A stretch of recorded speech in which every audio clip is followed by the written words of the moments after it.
Nagpasaya ng fans na Kylie Padilla at James Wright sa Cagayan de Oro. Habang ang cast naman ng Dading at My Destiny, mas pinakulay ang Kadayawan Festival sa Davao. Si Tom Rodriguez nagbigay rin ng update tungkol sa kanyang panliligaw kay Carla Abellana. Narito ang Star Bites.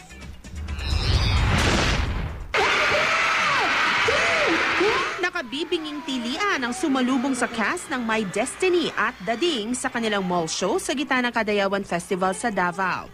Libo-libong Davaoenyo ang dumagsa. Makita lang ang cast ng Dading na sina Gabby Eigenman, Glyza De Castro at Gina Hortaleza.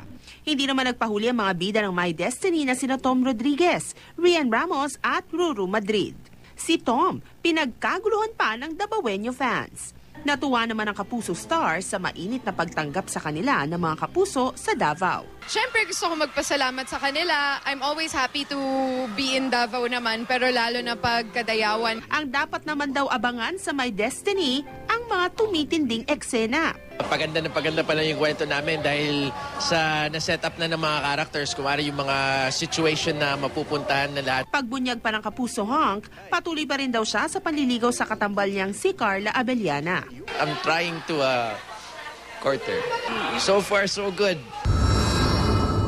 Sa Cagayan de Oro City naman, nagpasaya sina Kylie Padilla at James Wright sa pista ng Barangay Lapasan. Si Kylie, kumanta't sumayaw.